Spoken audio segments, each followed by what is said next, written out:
Avui, dijous 29 de setembre de 2022, celebrem el Dia Mundial Marítim. Enguany, el lema és les noves tecnologies per a un transport marítim més ecològic i sostenible. En paraules del secretari general de l'AIMO, el senyor Kitak Lim, entre els reptes ambientals i oceànics més urgents del món es troben el canvi climàtic, les deixalles marines i la preservació de la biodiversitat. El lema del World Maritime Day s'ha escollit per destacar les iniciatives destinades a abordar-los. Des de la Biblioteca de la Facultat de Nàutica de Barcelona conversarem amb dos professors i un estudiant de la facultat per saber què n'opinen i com veuen el futur dels oceans des d'un punt de vista marítim, nàutic i també d'un futur professional del sector. Tenim amb nosaltres l'estudiant Maria Catalán, la Maria, que compta ja amb el grau de Ciències del Mar, actualment està cursant el grau de Tecnologies Marines a la facultat. Ens donarà la seva visió sobre el tema des de la seva perspectiva d'estudiant. Benvinguda i gràcies per estar aquí. Merci. Ets conscient, ara que estàs estudiant a la Facultat de Nàutica, però ja amb un grau de Ciències del Mar a la motxilla, que la problemàtica de la contaminació marítima en el transport marítim és real? Sí, ja tenia consciència una mica abans, perquè hi treballo i amb Ciències del Mar també havíem estudiat alguns impactes de la marina mercant, però el que no tenia tant en compte era la complexitat de la gestió.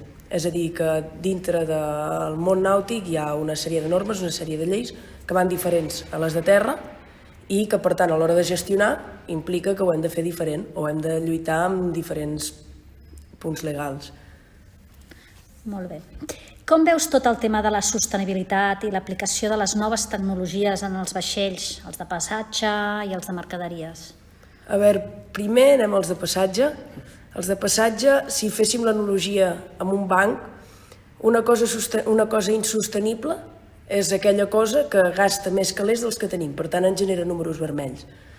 Si mirem els barcos de passatge no són necessaris i per tant el no ser necessaris com a tal no sé si és una despesa de sostenibilitat que hauríem de fer en aquest sentit, no? I al final no necessitem transportar mercaderies, transportem persones de vacances, llavors ens hauríem de plantejar si realment val la pena moure totes aquestes tonelades arreu del mar si tenen aquest impacte tan gran. I pel que fa a les mercaderies, el futur està en la tecnologia, en l'evolució i sobretot en la paciència del consumidor. No podem pretendre una marina mercant sostenible i verda amb noves tecnologies i amb una economia sostenible si volem que un paquet d'Amazon ens arribi en un dia. Llavors, sí que la tecnologia hi tenim molt a fer i molt a treballar, com a estudiant, per això estem aquí, però també val a dir que el consumidor també ha de fer la seva part i admetre, en certa manera, que no podem tenir aquests timings de transport, barcos mig buits voltant pel món. Hem de ser més òptims i consumir menys, també. La tecnologia farà de la seva part, però també ha de fer la seva part al consumidor, en certa manera. El consumidor i les empreses que hi guanyen, sobretot les empreses que hi guanyen, clar. I en el teu temps lliure, durant el període de vacances, estàs treballant en feines dins de la nàutica recreativa. Quines visions perceps dels navegants i aficionats per tots aquests temes? Creus que s'està incrementant aquesta preocupació pel medi?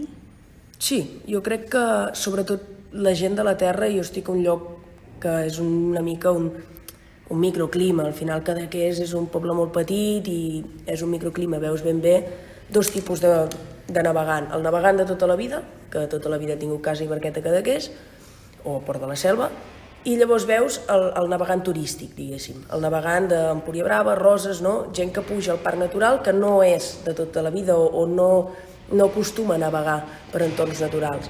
Llavors sí que veus la diferència, de dir, vale, aquest porta navegant on sigui, en entorns naturals, bastant temps. I llavors veus, sobretot barques de lloguer, que són gent que no hi entenen massa i sobretot que generen molt d'impacte. O sigui, gent que no sap tirar l'àncora, tema Posidònia sobretot, hi ha molta gent que no sap tirar l'àncora, arrenquen tota la Posidònia. Llavors, evidentment, olis, sentines, tot això, al final, donar un barco a algú que mai ha vist un barco, en aquest sentit és complex. I en els llocs de turisme, com és Cadaqués, com és Roses, com és Empúria Brava, és un punt complicat, és un punt negre. Ara, pel que fa a la gent que més o menys sempre ha tingut barco, la veritat és que sí, cada vegada hi ha més consciència. Però no creus que aquesta gent, que ve d'una navegació més tradicional, potser, no els hi costa adaptar-se a aquesta navegació més restrictiva, aquestes normes cada cop més restrictives i que tenen més cura, aquest canvi que han de fer? Home, sí. A veure, segons quines edats, sí. El que passa és que hi ha moltes edats que també ja naveguen els fills. Hi ha molta gent de 50-60 anys, posem aquesta franja i en amunt, que normalment ja naveguen amb el fill. Almenys on sóc jo veig un punt molt particular de la costa, al final. És un punt que qui té un barquet és un barquet familiar. No és un iat ni un tipus de barco així. Són barcos molt petits, que d'aquests no té port, és un pati de boies. Aquí sí que hi ha el problema. És un pati de boies, no està declarat com a port, l'administració la porta a l'Ajuntament i els serveis que hi ha a nivell de buidats de sentina, i això són, és que dir que són escassos és ser molt generós, són nuls. Llavors, clar, hi ha una sèrie d'impactes que també, sobretot la gent que dius tu, la gent que més li costa canviar, clar, si a mi no em donen els serveis, per què m'hi haig d'esforçar? Encara hi ha molta gent jove que xiquen amb bidons, que fan el que poden, però la gent gran que d'això, sentint avall i au. Sí, això sí, que evidentment hi ha una part de la... Però a nivell, jo crec que la joventut comença a navegar i la joventut també comença a canviar aquest percentatge. Cada vegada són més els que són conscients que no pas els que no ho són. En la mesura que pots, dus a terme alguna acció per la teva part, per petita que sigui? Home, jo navegar particularment, no tinc barco, però sí que treballo en una empresa i, home, dins del possible, primer som llista segona, que això ja implica a nivell de seguretat, de normes d'estat de motor, ja tens molt de guanyat, o sigui, sentina no hi va l'oli que hi aniria podent en un barco recreatiu pel manteniment i pel d'això, i llavors ja hi ha mesures que fem de per si, aixequem amb bidons, nosaltres no aixequem sentina en mar, tot i no tenir estació de buidat a Cadaqués, el que fem és aixecar amb bidons, intentem en la mesura del possible no fer búnkering, però clar, tampoc hi ha estació de càrrega, llavors ho hem de fer amb un tubo com podem perquè no vagi dièsel al mar. Al final, les nostres mesures són més aviat en relació als olis i el que són els combustibles, perquè a nivell de lavabo i això són 2 hores de viatge, la gent no acostuma a anar al bany, no acostuma a fer servir el tanc d'aigües negres, i aquí no hi ha gaire problema. Però el problema està amb olis i combustibles. I aprofiteu per fer conscienciació als usuaris, als passatgers amb els que treballeu? Home, jo penso que molt científic marí, que ara es pensa que surt de la carrera per investigar, ha sortit per divulgar, al final. I si jo treballo en un barco i trec 3 vegades al dia a 30 persones, aprofito per explicar i per divulgar. Hi ha gent molt curiosa, hi ha gent que ho és menys, hi ha gent que li fa molta por, hi ha gent que a la que els hi parles de canvi climàtic, hòstia, quina por que... Hi ha de tot. Hi ha gent que ni s'interessa, però sí, sempre s'intenta divulgar i sobretot si la gent s'interessa i pregunta, és el més maco que hi ha.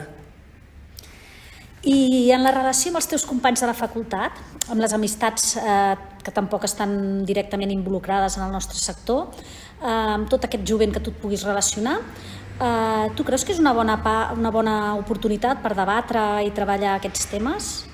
Home, i tant. És una molt bona oportunitat per treballar i debatre aquests temes i diré més, és necessari. Perquè molt probablement vosaltres ho veureu, jo també, i haurem de treballar sobre la crisi climàtica que tenim a sobre. Llavors és més necessari que mai opinar, xerrar, intercanviar opinions, perquè al final és un problema tan gran que s'ha de mirar de molts punts diferents. Llavors, tant val una opinió, un d'això d'un científic marí com d'un capità de la marina mercant que ho ha vist sempre i tota la vida ha vist com va el sector, com funcionen les trampes que es fan o les trampes que no es fan. O sigui, penso que tots els alumnes i tots els actors que estem dintre el mar és molt important que parlem. És molt important i és molt necessari que ho fem. I així, ja per acabar, a les assignatures que estàs cursant aquí dins de la facultat, Tracteu els temes, sobretot de la tecnologia, com pot ajudar a aconseguir el transport marítim més ecològic i sostenible? Jo ara mateix, clar, jo acabo de començar segon, llavors assignatures de sostenibilitat com a tal n'he fet molt poques, o de tecnologies marines, noves tecnologies marines n'he fet molt poques, però sí que he tingut moments amb en Ricard Bosch, sobretot, i la gent de màster de Navals i Oceàniques, que alguna vegada m'ha convidat a alguna classe, m'ha convidat a algun laboratori, sí que m'ha explicat. Bueno, ara mateix estava treballant en com optimitzar els propèllers, o sigui, com per una mateixa potència motor, com posant un propèller a una determinada profunditat de l'aigua, podem aprofitar més l'empuje que ens dona. Propulsors i hèlices. Propulsors i hèlices, sí. Aquest és l'últim tema que vam parlar. També vam parlar molt del tema que ja no és tan marítim, va més de...